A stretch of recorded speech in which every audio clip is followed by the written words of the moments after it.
BSF के एक जवान ने कल फेसबुक पे एक वीडियो डाला जो वायरल हो गया। इस वीडियो से जैसे देश का जमीर हिल सा गया। ये रक्षक सरहद पे इसलिए तैनात रहते हैं ताकि आप और हम चैन की नींद सो सकें, लेकिन आज भी कुछ कारणों से इनके परिवार वाले सो नहीं पाते। हमें ऐसे ही कुछ और मुद्दों को जानने का मौका मिला, इस बार एक जवान की पत्नी के माध्यम से, जिनके पति आज भी असम राइफल्स में कार्यरत हैं। मैं एक सैनिक की बीवी हूँ। मेरी शादी को 4 साल हो चुके हैं। मेरे हस्बैंड असम राइफल में है। मैं उनके साथ अलग अलग पोस्टिंग पे रही हूँ। मैंने देखा है, खुद महसूस किया है कि खाने की क्वालिटी असम राइफल की बहुत ही खराब है। चावल मिलते हैं, सब्जियां तो मिलती ही नहीं है। खाओ खाओ, नहीं खाओ उनके पेट सो जाओ। और ये मैंने महसूस किया है कि मैं जब उनके साथ रहती थी तो जैसे वो घर पे लाते थे, सब्जी मिलती है हमें हफ्ते में 1 दिन, तो कभी मिलती थी कभी नहीं भी मिलती थी, तो 2 आलू डाल दिए, 2 प्याज डाल दिए, अलग अलग तरीके की। और मैंने देखा है कि कहीं हमारे उसमें ही जो अफसर लोग हैं उनके लिए सब्जियां बहुत अच्छी अच्छी जाती थी। तो ये सब सिपाही लोगों से ही किया जाता है। जैसे हमारा बड़ा खाना होता है तो बड़े खाने में हमने देखा है कि जो अफसर लोगों का खाना होता है उनके लिए बहुत अच्छा खाना होता है। अलग अलग तरीके की सब्जी, बहुत मतलब ड्रिंक और कोल्ड ड्रिंक्स वगैरह सब होता है। और जो सिपाही लोगों की फैमिलियाँ या सिपाही हैं उनके लिए वही मोटे वाले चावल बना दिए, पूड़ी बना दी और बस छोड़ दिया कि यही खाओ आप। ये सरकार की तरफ से कमी नहीं है, ये कुछ अंदर ही है।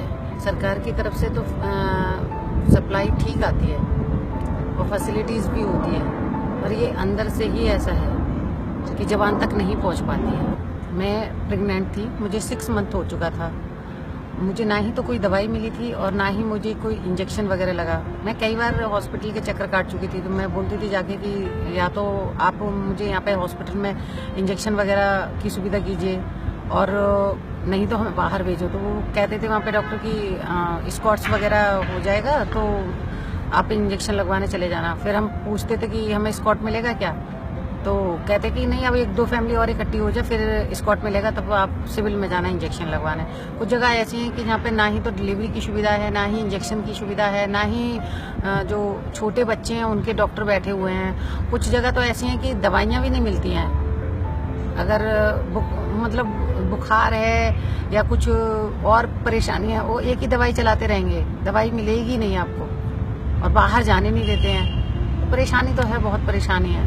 ये तो आप भी लोग जानते हो कि अफसर लोगों के घर पे सिपाही सेवादारी करते हैं। क्या वो सेवादारी करने के लिए फौज में भर्ती हुए हैं, क्या अपने देश की सेवा करने के लिए?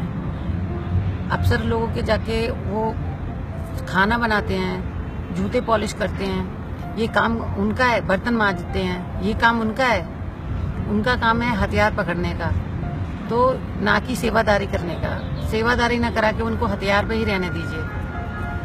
ये एक सेवादारी जो है ये हटा देनी चाहिए। किसी सिपाही से सेवादारी नहीं करानी चाहिए। यही मेरी रिक्वेस्ट है। ऐसा होता है कि हथियार भी नहीं होते हैं सही से, पुराने हथियार पकड़ा देते हैं, और ये सब बंद होना चाहिए। ठीक से सेवा मिलनी चाहिए उनको। मैं एक बार फिर इस बात को दोहराना चाहूँगी कि सरकार की तरफ से कोई कमी नहीं है, ये हमारे सिस्टम में ही कमी है। मेरी सरकार से प्रार्थना है कि जो सहूलियत है वो जवान तक, हर जवान तक पहुंचनी चाहिए।